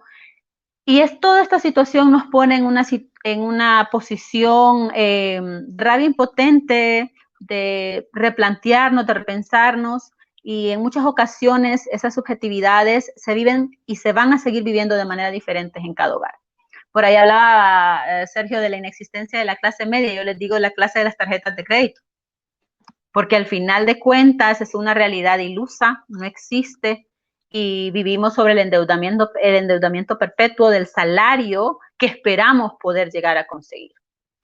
La realidad socioeconómica del país es difícil, y si es difícil para el personal que tiene trabajo, ¿verdad? De alguna manera fijo, ¿qué podríamos decir entonces de toda esta población que no tiene un salario, que vive tal vez del cultivo de tierras, que vive tal vez de la economía, y casi siempre la economía informal? Son muy poco en base a porcentaje lo que podemos decir que nuestra población viva bajo el tema de negocios consolidados, ¿no? Estamos hablando de aquellas personas que venden al menudeo, que tienen tal vez su trabajito, pero están vendiendo productos para el cabello, que están vendiendo accesorios, que están vendiendo frutas ahorita mismo en el mercado, en medio de una pandemia, porque esa es la situación sobre la cual pueden subsistir. Entonces debemos de reconocer que esta situación de políticas públicas, de políticas de seguridad, donde le hemos dado el poder a la bota militar, tienen un impacto sobre la población.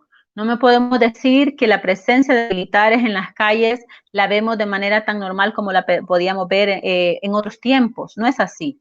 Reconocemos que hay un sistema de impunidad sobre la cual el sistema de seguridad se ha venido dirigiendo, y podemos desaparecer en cualquier momento, y que el ser periodista, el ser defensor de derechos humanos, como recién le ocurrió a una de las compañeras abogadas, no nos va a asegurar absolutamente nada, ¿verdad? Que hay que hacer medida del habeas corpus, hay que pedir ver a los compañeros, pero que eso tampoco nos los pueda devolver, porque en cualquier momento podremos seguir con el número de exiliados políticos que tenemos debido a las persecuciones sobre las cuales nos hemos estado moviendo hasta la actualidad.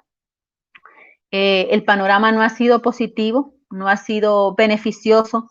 Si algo puedo rescatar de nuestra población es esa capacidad que tenemos de trabajar, de continuar, de ser resilientes, pero hay muchas personas que le tienen una visión sesgada a la resiliencia por el hecho de romantizarlo, y yo creo que nuestra población a través de la comedia, los que tienen acceso, ¿no? Pero si usted se fija, puede ir a la pulpería y usted va a escuchar que la gente haga mofa de la situación política sobre la cual vivimos. Y hay una gran verdad en la risa, ¿no? En el chiste, en el reconocer que las acciones que hemos venido viviendo no son el ideal y que han venido pisoteando derechos de la población en general. Ante ese miedo, ese trauma, ante esos duelos sobre los cuales nos construimos, y duelos que no están cerrados todavía, que no tenemos noción de quién o cómo, por qué, en qué situación mataron a Berta, a Margarita Murillo, y a otros y otras compañeras, de los miembros de la comunidad LGTBI, mujeres.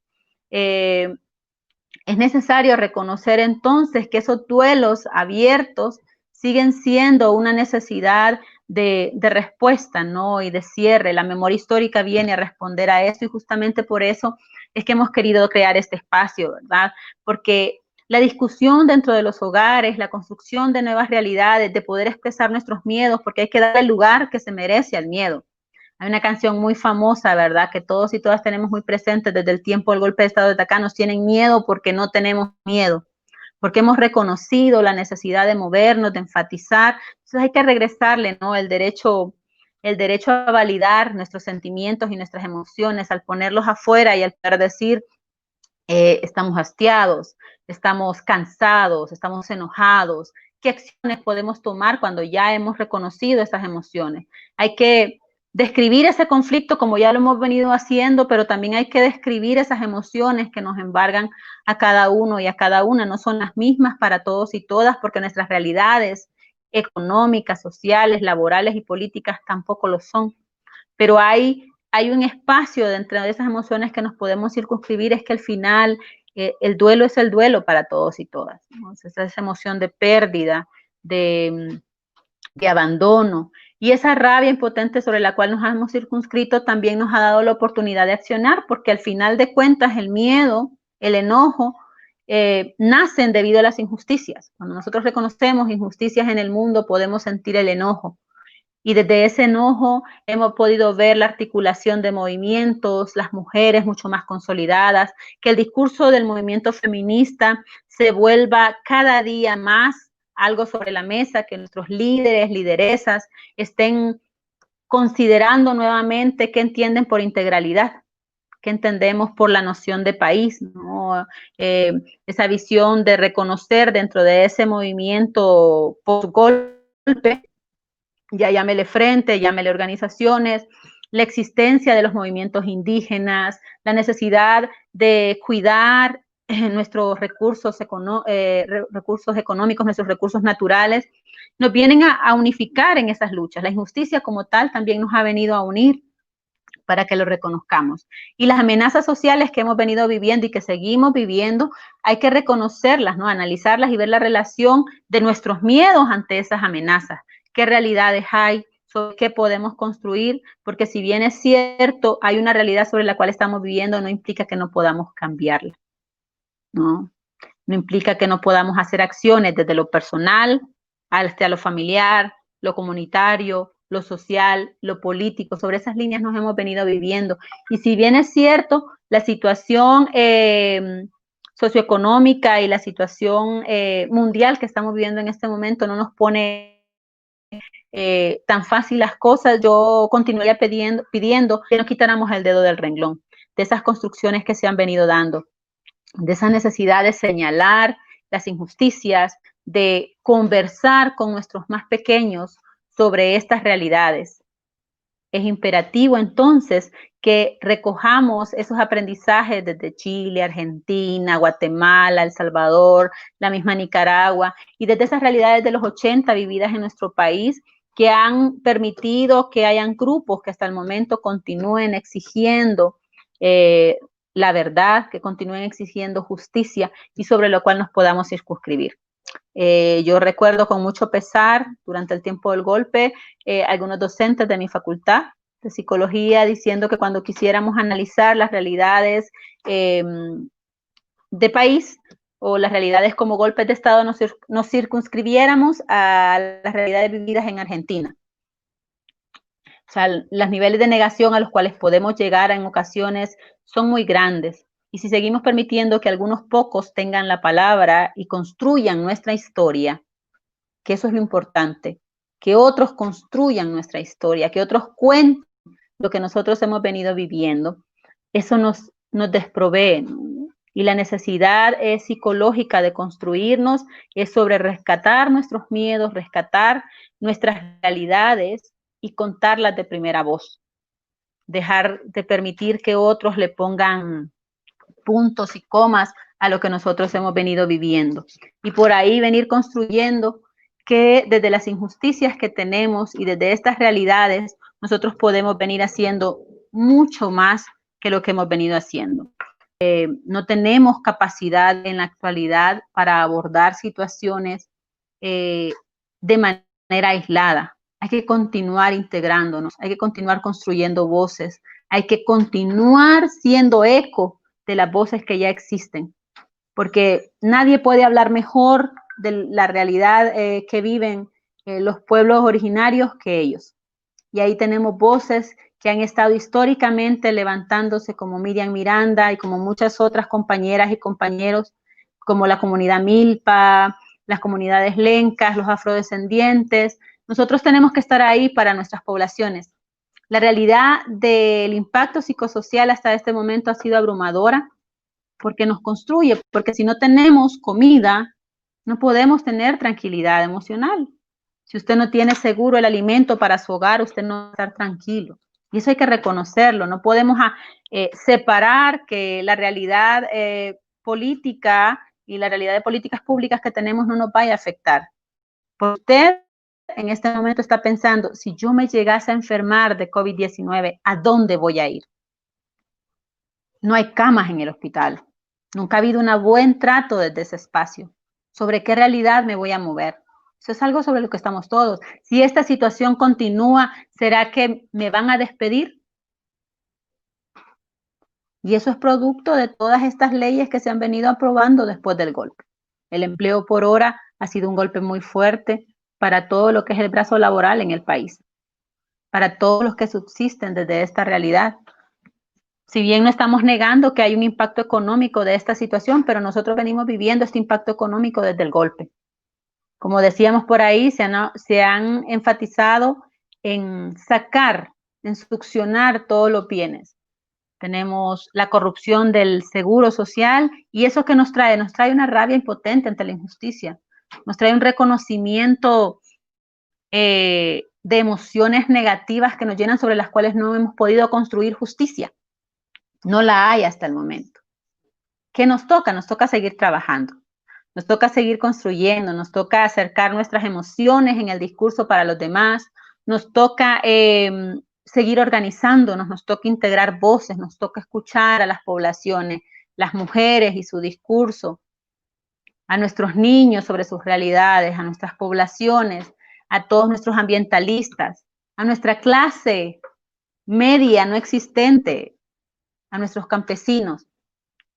Trabajando organizados, construyendo desde esa base podemos lograr mucho más, escuchándonos unos con otros, podemos venir construyendo.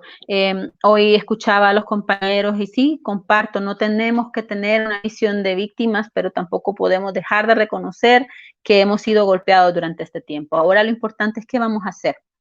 Si reconocemos que los golpes de Estado han traído toda esta realidad sobre nuestra población, no hay que negarlo. Y entre más manejemos el contenido, mucho mejor va a ser. Hay que empezar a construir realidades, hay que empezar a reavivar esa construcción colectiva para que reconozcamos que entre todos y todas podemos venir construyendo cosas mejores. Hay que valorar nuestras emociones, pero hay que ponernos sobre la acción, sobre esa construcción en la cual nuestras nuevas generaciones necesitan continuar viendo los liderazgos para que se construyan ellos sobre liderazgos nuevos. Toda esa juventud, toda esa niñez puede construir, puede levantar mejores realidades que las que nosotros hemos tenido hasta el día de hoy. Nuestro compromiso es pues integrarnos, reconocernos y ser empáticos los unos con los otros. Yo reconozco la capacidad grandísima que tiene la población hondureña para salir adelante. Estos 11 años han sido muy fuertes, han sido un golpe emocional, económico, político grande para todos y todas, pero hemos logrado llegar hasta aquí y yo creo y confío que en la construcción colectiva, en esa construcción de hablarnos, de discutirnos, podemos llegar mucho más allá, porque ante lo que no podemos cambiar, entonces se nos impone el reto de cambiarnos a nosotros mismos. Muchísimas gracias. Y estamos pendientes de lo que podamos continuar construyendo desde cada uno de nuestros espacios y desde el granito de arena que podamos seguir aportando para que esta Honduras sea una Honduras mejor, una Honduras con justicia, una Honduras donde no reine la impunidad. Muchas gracias, Vanessa. Bueno, estamos en este espacio, en este conversatorio a 11 años del golpe de Estado y el impacto psicosocial para Honduras, y sobre la importancia de trabajar las narrativas y la subjetividad en torno a la memoria histórica, que son elementos psicosociales, ¿verdad?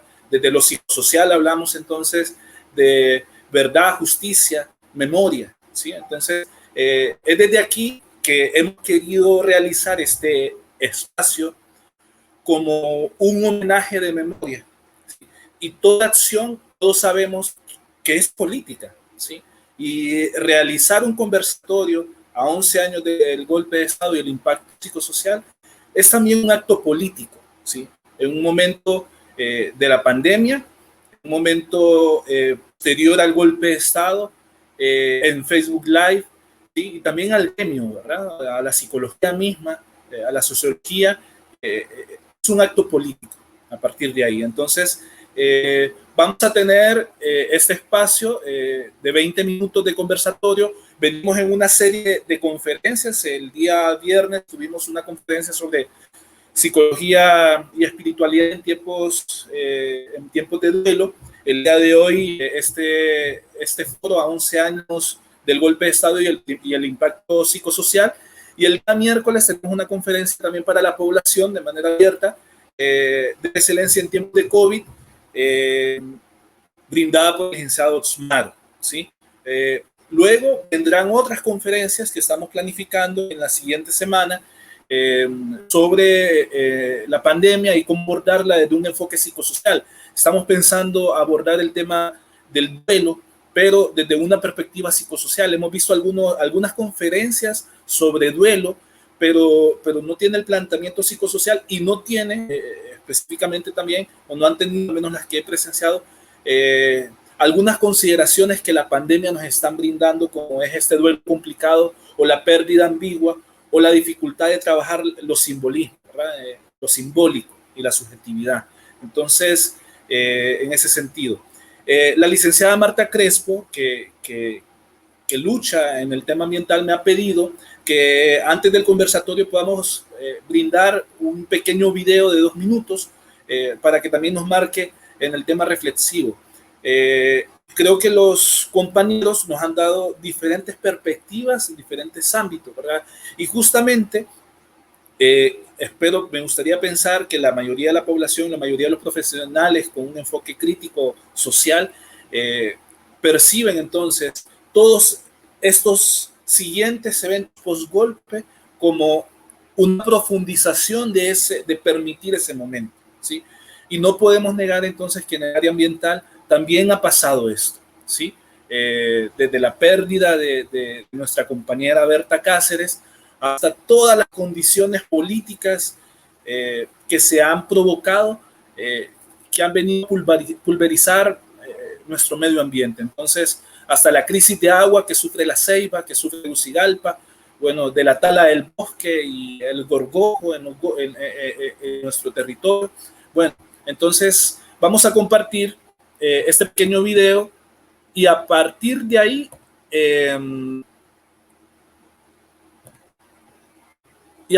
ahí compartiremos entonces también el conversatorio, ¿sí?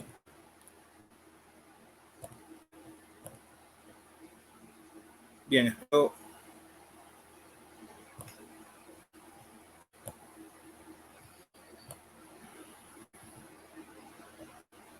Solo me dan unos momentitos.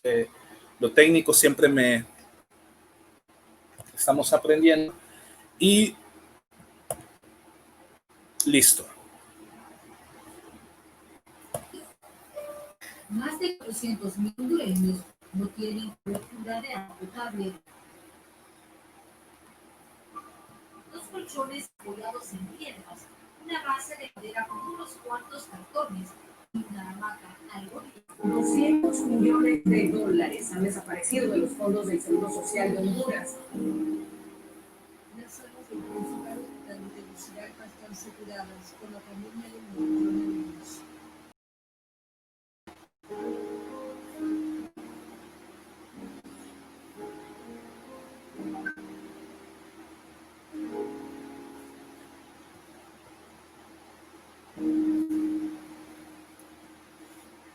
Ustedes son lo peor que nos pudo pasar. Ustedes llenaron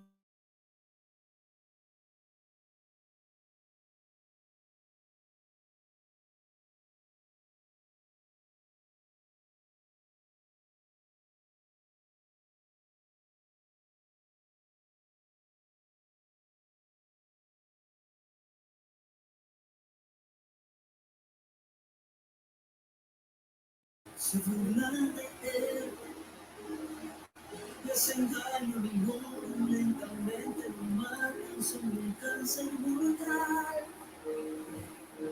Porque soberbio, repugnante, insensible, el pueblo te llama, fatídico creer.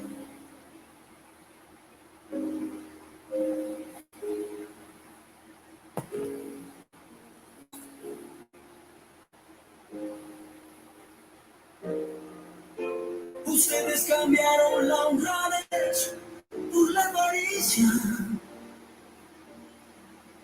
Llevan ese disfraz de ángel, al pueblo hipnotizan. Unas cuantas promesas que nunca cumplieron. Un discurso trillado por todos, nos cansamos de ustedes. No les importa el pueblo, se burlan de él. Le hacen daño, lo ignoran lentamente, lo matan. Son un cáncer mortal, corrupto y soberbio. Bien.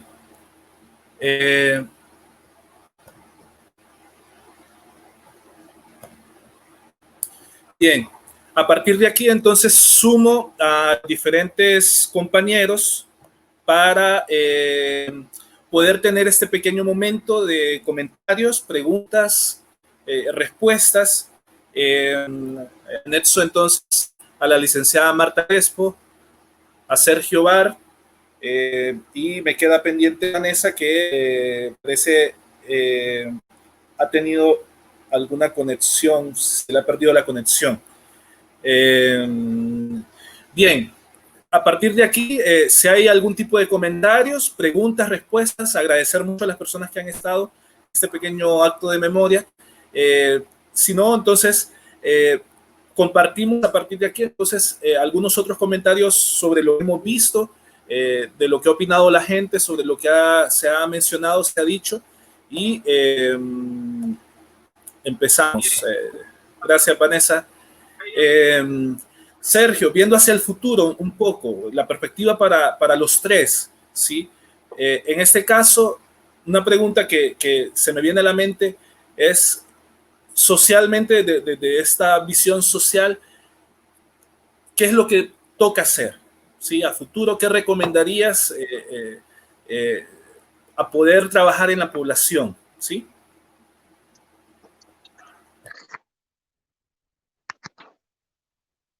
Yo propondría que lo primero que hay que hacer es eso, aceptar y abrazar la radicalización.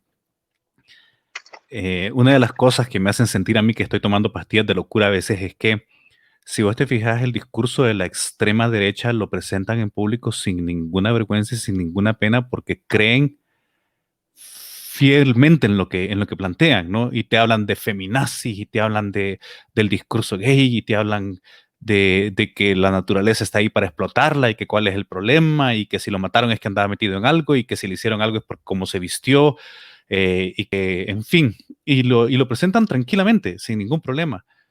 Y en cambio la izquierda a veces, o el sector es progresista más que la izquierda, para que sea más adecuado, es como que tiran la piedra y esconden la mano. Es como que nos diera la pena defender las cosas en las que creemos públicamente. Las cosas en las que, entonces, por ejemplo, será por temor a perder votos, o temor por salirse del cuadrado, ¿no? Donde está la conformidad de la mayor parte de la población. Entonces le preguntan a alguien: ¿y usted está de acuerdo, qué sé yo, con el matrimonio igualitario? Y esa persona que en privado te ha dicho que está de acuerdo, la pones en 30-30 y te sale con la Biblia por delante y te dice que no, es que no es la cultura hondureña y que no se puede, que dejemos de tenerle vergüenza a las cosas en que creemos. Si el pueblo hondureño no está de acuerdo con eso, yo lo siento, querido pueblo hondureño, pero usted está equivocado, y a nosotros nos corresponde levantar estas banderas con orgullo y defenderlas, y dejar de estar escondiéndolas. O sea, radicalicémonos. Si yo creo en el aborto por las 3 causales, yo lo voy a defender. No voy, cuando Somos Muchas impulsó en el Congreso Nacional, ¿verdad?, la aprobación del aborto por las 3 causales, contaban con todos los votos supuestamente de los partidos políticos de oposición, y a la hora de llegar a la elección, 9 votaron a favor y los otros hicieron cualquier cantidad de locos, ¿me entiendes? Las dejaron vistas en el WhatsApp. Entonces, dejemos de tenerle miedo y defendamos esa radicalización de nuestras posiciones. Te voy a poner otro ejemplo. seguimos invitando a foros, no ustedes afortunadamente, pero yo he visto organizaciones progresistas que invitan a foros a personeros de gobierno que sabemos que son narcotraficantes y que sabemos que son corruptos. Y si son corruptos y si son narcotraficantes, significa que han costado vidas del pueblo hondureño. Y los invitamos a foros como estos y les decimos, señor diputado, señora ministra, ¿ah? Excelentísimo embajador, ¿verdad? Cuando lo que deberíamos estar utilizando es el calificativo más exacto para su especie taxonómicamente y biológicamente, que es corrupto y narcotraficante. Entonces, yo sé que suena radical únicamente porque nos han empujado tanto la cabeza al piso que levantar la cabeza suena ser radical. Pero hay que reivindicar esa radicalidad, en mi opinión muy personal.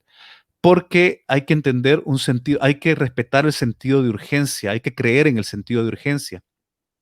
El sistema está destruyendo el mundo y el sistema acá está destruyendo nuestro país. Y para mí eso le da un sentido de urgencia al asunto. Yo no quiero estarle poniendo benditas al Titanic, ¿me entendés? Porque aunque podamos llegar a quedar algunos al final de últimos, cuando el barco todavía no se ha hundido, no significa que no nos vamos a hundir con el barco tarde o temprano. Entonces, dejar de poner benditas. Con el tema del medio ambiente, por ejemplo, el mismo gobierno de Honduras acepta que este país es uno de los más afectados por el cambio climático a nivel mundial. Ok, entonces prohibamos la minería. Si somos uno de los más afectados a nivel mundial, entonces tomemos medidas de emergencia.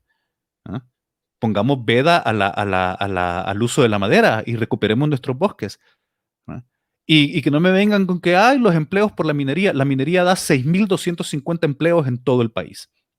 Turismo verde o recuperación o cuidado de parques, involucrar a las comunidades en el cuidado de los parques, en la recuperación de las microcuencas, te daría muchos más empleos. Solo es de pensarlo. Entonces, como te decía, a esa pregunta mi respuesta sería esa. Radicalicémonos y aceptemos y abracemos esa radicalización. Desde su perspectiva, licenciada Marta, bueno, Sergio tocaba justamente el tema del medio ambiente, ¿sí? ¿Dónde tenemos que tener esa visión? ¿Dónde tenemos que, en este momento, con el tema del medio ambiente, qué se está moviendo, qué se está pensando y cómo podemos unirnos a espacios de lucha, ¿sí? Sectoriales, municipales, departamentales, en ese sentido? Nosotros disentimos un poco en ese sentido de Sergio. Creemos que la radicalización es la que nos ha llevado a confrontar y a estar en una constante confrontación. Pienso que ese dicho, no hay mal que dure 100 años, ni cuerpo que lo resista, es muy cierto, se cumple. Entonces creo que seguir conductas repetitivas nos ha conducido a lo mismo. Si bien es cierto, en este año, a raíz de la implementación del nuevo Código Penal, hubo un no, ya basta, un hasta aquí, en que por primera vez logramos que muchos sectores se incorporaran y comprendieran, se horrorizaran primero del peligro, del abismo en que íbamos a estar cayendo como sociedad. Eso fue muy positivo porque nos unificamos, las organizaciones sociales, movimientos feministas, movimientos ambientales, todos los movimientos sociales, incluso la iglesia nos apoyó en este abanderamiento que tuvimos, en esta campaña de no aprobación del nuevo Código Penal. Vimos luz al final del túnel a través de esta campaña.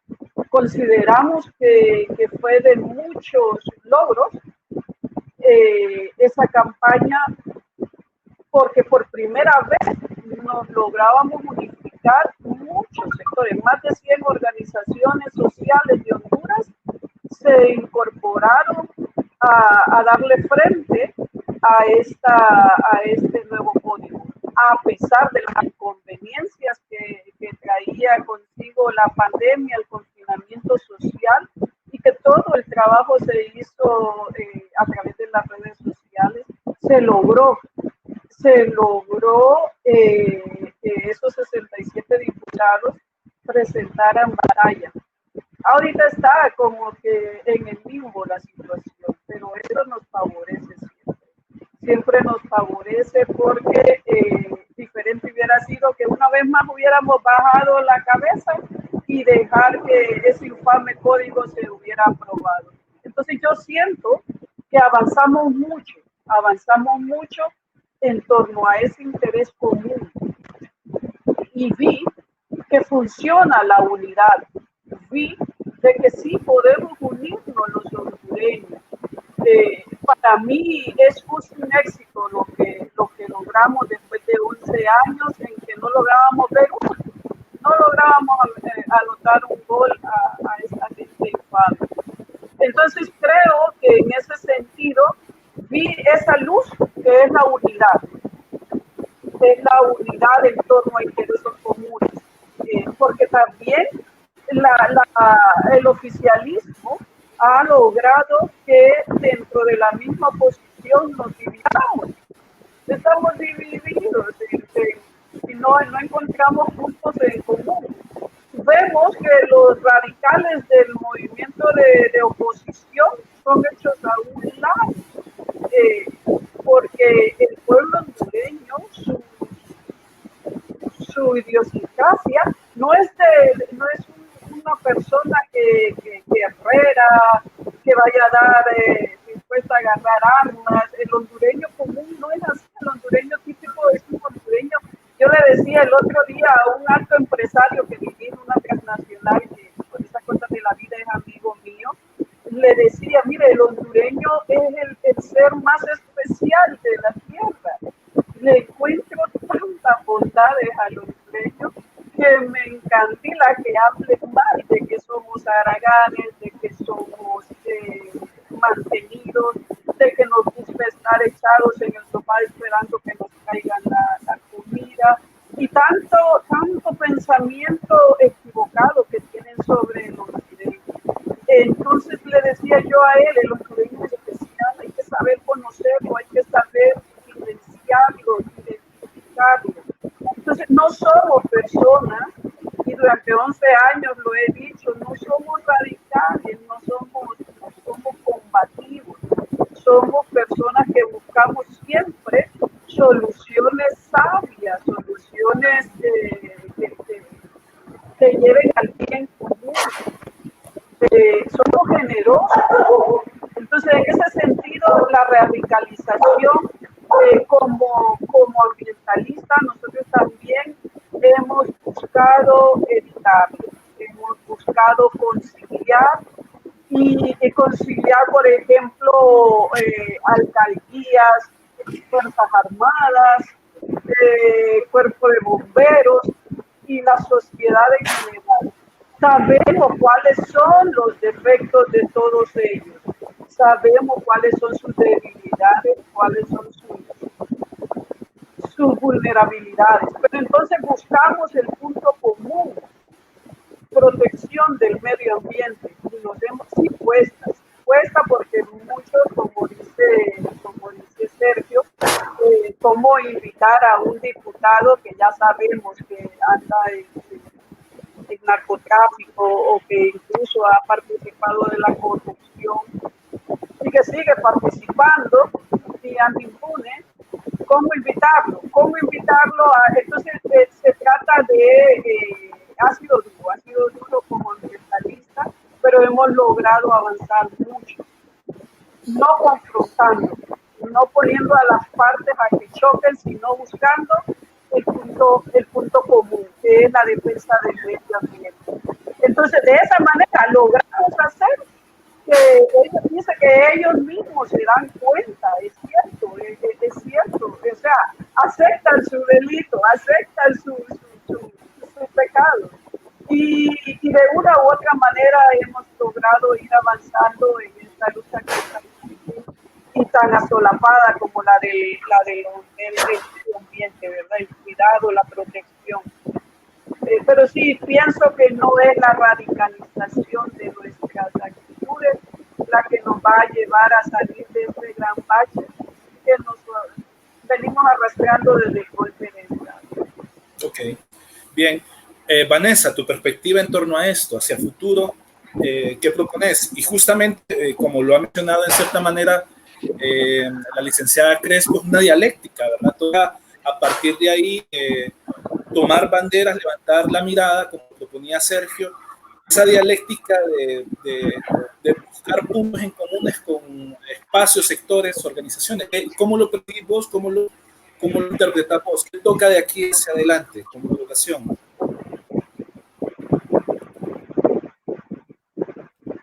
Pues yo considero y creo que hay una manera bien fácil de homologar y de ir construyendo amalgamas en base a las posiciones que tomaban. Yo, cuando Sergio habla de radicalizar el discurso y las acciones, pues yo lo tomo como apropiarnos, ¿no? Y creo que eso es algo que ha sido muy enfático.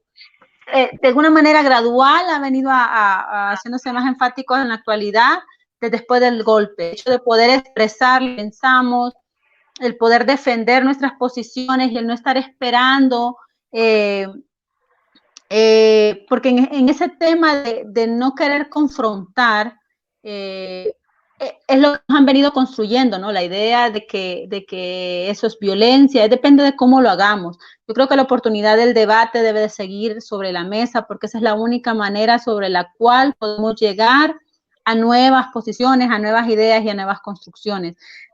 Y eso es algo que se ha venido dando en este tiempo. Yo rescato por ahí lo que nos decía Marta. Hemos venido avanzando y se ha venido avanzando sobre los puntos de interés, pero esos puntos de interés hemos logrado llegar después del debate, del discurso, después de radicalizar nuestras posiciones y que sean claras hacia los demás. Yo no necesariamente estoy hablando de radicalizar como un acto de violencia, ¿verdad? Como nos lo han vendido. Que vayamos por ahí con palos y sea tan mal visto el pintar una pared cuando querramos difuminar el tema de que ellos estén disparando, ¿no? Querer comparar balas con garrotes, yo siempre he sentido que hay ahí una posición muy marcada de querer inclinar la balanza del discurso de la mayoría de la población. Para mí el camino a construir desde aquí es continuar homologando y encontrando puntos de conexión sobre las injusticias, sobre la impunidad y caminando a esos espacios de igualdad sobre los cuales deberíamos de construirnos como sociedad. Continuemos escuchando el discurso y las acciones del movimiento feminista. Si no lo terminamos de entender es porque no hemos tenido la oportunidad de construirnos en esos espacios. Escuchémonos.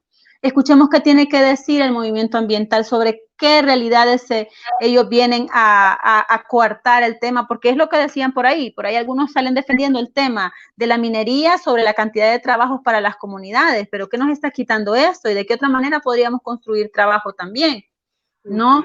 Para mí un punto muy importante que rescato hasta este momento es la derogación de ese marco de ley, que ha sido un trabajo en conjunto, organizado, articulado por todos los medios y al cual nos lleva siempre el tema del conocimiento, acercar el conocimiento a los demás. Cuando no logramos acercar el discurso, acercar la historia, los sucesos y el conocimiento, le estamos quitando la oportunidad a la gente de que ellos también vayan articulando su propio conocer sobre la historia. Yo considero que estamos en una situación en este momento muy particular, muy puntual. Tenemos la oportunidad de estarnos viendo nosotros aquí. Sabemos que la mayoría de nuestra población no tiene esa oportunidad, ¿verdad? No tiene internet todo el día en casa, no tiene dispositivos sobre los cuales acceder, pero mientras nosotros acerquemos el discurso a los espacios posibles y esos espacios hablen en sus casas y en esas casas vayan a la escuela y los chiquitos estén escuchando una versión diferente de la historia, vamos a poder seguir encontrando esos puntos de hilo sobre los cuales tejer una nueva Honduras.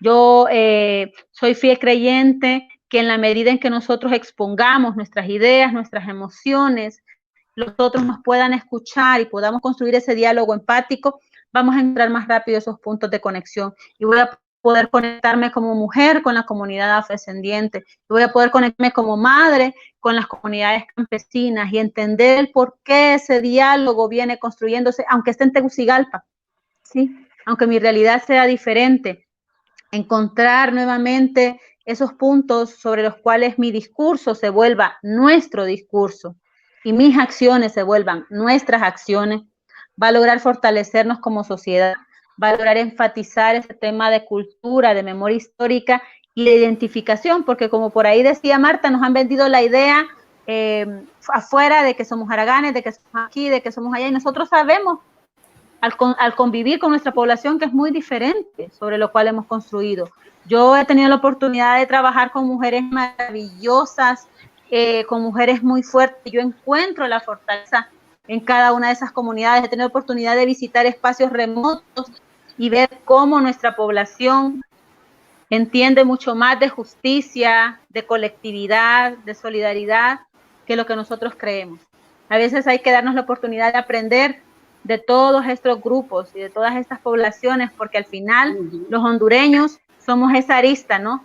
Somos esos puntos discordantes, pero que al final brillamos con luz propia y podemos permitir y construir desde esas luces nuevos focos para que nuestros niños y niñas, nuestros jóvenes tengan otra realidad. Yo creo que vamos caminando, Eric. Yo creo que hemos logrado cosas. Yo creo que debemos de seguir siendo enfáticos y claros con nuestro discurso. Debemos de, como decía Sergio, no permitir que el discurso de derecha siga teniendo espacio en nuestros espacios. No debemos de permitir que el discurso que anula, que inhibe las posiciones sobre las cuales creemos, siga teniendo eco sobre lo que nosotros venimos construyendo. Nuestras realidades son diversas, nuestra sociedad es una demanda muy grande en este momento, pero yo creo que hay cosas que podemos rescatar, como por ahí decían, continuar radicalizando nuestro discurso y nuestras acciones. Yo estoy de acuerdo con Sergio por ahí y retomo, como dice Marta, el ir avanzando sobre la unidad de los intereses en común. Creo que esas ideas no están alejadas en ningún momento la una de la otra y continúo rescatando como psicóloga social el hecho de continuar sobre nuestro discurso diciendo a nuestra población que todo está amalgamado, que nuestro papel político es importante para asegurarnos una salud mental, que nuestra realidad socioeconómica, nuestra realidad política, nuestra realidad en salud y en educación dictaminan el futuro sobre el cual podamos construir una nueva Honduras. Yo creo que vamos caminando, vamos poco a poco, debemos continuar el esfuerzo, no debemos decaer y mientras más podamos continuar difundiendo el discurso y las acciones, más rápido vamos a poder multiplicar y volvernos una bola de nieve más fuerte y más fortalecida. Muchas gracias, Vanessa. Bueno, tenemos los últimos 30 segundos entonces para sus últimas palabras, compañeros. Muchas gracias nuevamente por estar aquí. Gracias a las personas que se han mantenido. La facilidad del Facebook es que la conferencia queda y otras personas podrán en el futuro ver los aportes y este discurso y estos posicionamientos, ¿verdad? Y eso justamente da un margen de acción, nuevos paradigmas, una manera diferente de interpretar la realidad, más que aquella hegemónica, en cierta manera quieren vendernos y posicionar. Bueno, les dejo estos 30 segundos para cada uno. El límite de la conferencia son 2 horas y a partir de ahí, bueno, nos despedimos. Muchas gracias, Marta. Sus últimas palabras. Muy agradecida por la oportunidad, licenciado, de participar en este día en que conmemoramos a nuestro primer mártir de este fausto golpe de Estado. Ciertamente seguir trabajando sobre nuestros intereses comunes, que es lo que nos une y no lo que nos divide. Buscar por sobre todo esa unidad. Y nada, yo creo que vamos bien, estamos muy cerca. Dicen que cuando la noche es más oscura es cuando más cerca estamos de salir de esta situación. Ahorita parece todo muy oscuro, pero tengo la fe en Dios en que estamos muy cerca y que vamos a salir de esta situación y vamos a salir mucho mejor que como estábamos hace 11 años. Por la sangre de esos mártires que derramada, nos corresponde esa responsabilidad social a todos y a cada uno de los hondureños. Gracias. Muchas gracias, licenciada Marta. Sergio, tus últimas palabras, recomendar nuevamente el podcast de Sergio, colocamos por ahí, ya sea si lo quieren buscar por la página de Facebook, ya sea directamente en la plataforma de audio. Sergio, quedan con vos. Muchas gracias por la invitación, muchas gracias a EHAPS, animarles a que continúen haciendo este tipo de actividades, que el distanciamiento social no sea distanciamiento político, que el distanciamiento físico no continúe al aislamiento, y que nos animemos a tener las discusiones de las que puedan ir surgiendo nuevas propuestas, pues, porque al final de eso se trata. Yo honestamente no creo que Honduras vaya a ningún lado si estamos reciclando las mismas recetas. Creo que aquí tiene que haber un rompimiento epistemológico, político, social. Y este tipo de discusiones contribuyen a que pongamos términos en la mesa, que pongamos conceptos en la mesa, que pongamos filosofías en la mesa y que las vayamos discutiendo y que las vayamos construyendo consenso, que las vayamos consensuando, ¿verdad? Para idealmente poder ofrecer una alternativa para el futuro. Así que muchas gracias a EHAPS por el esfuerzo que están haciendo, por tu tiempo también, en pleno domingo trabajando en esto, y estaremos pendientes. Pueden contar conmigo cuando quieran en el futuro. Muchas gracias, Sergio. Dejamos ahí el enlace nuevamente. Gracias. Terminamos con Vanessa. En ese sentido, Vanessa, son tuyos. Bueno, pues muchísimas gracias por haberse quedado con nosotros alrededor de 2 horas y los que vengan después. Gracias por abrirse al debate, gracias por construir. Nosotros creemos firmemente que podemos caminar siempre y cuando encontremos esos puntos de construcción y mantengamos claro nuestro horizonte, ese sur sobre el cual nos querramos construir, ese camino nuevo, porque lo tenemos que construir nosotros, no hay demás, ¿no? Y sobre esta realidad que vivimos, poder seguir escuchando las diversas voces, poder seguir apoyando a cada uno de los espacios y mantenernos en casa más solidarios que nunca, cercanos a nuestras poblaciones, cercanos a nuestras realidades y a continuar operativizando, porque política y acciones políticas se pueden hacer de diversas maneras. Ahorita no tenemos calle, pero tenemos los medios. Gracias a todos y a todas por estar con nosotros. Muchas gracias a todos y todas por acompañarnos entonces en estos procesos, en estos conversatorios. Les esperamos el próximo miércoles. A partir de ahí tenemos que crear espacios alternativos, tenemos que ir recuperando los espacios formales de poder y tenemos que a partir de ahí entonces sensibilizar, concientizar, organizar y tomar el poder para construir una nueva Honduras y construir desde ahorita trincheras para Honduras mejor. Muchas gracias a todos y todas, muchas gracias colegas, y nos vemos más adelante. Bye. Adiós.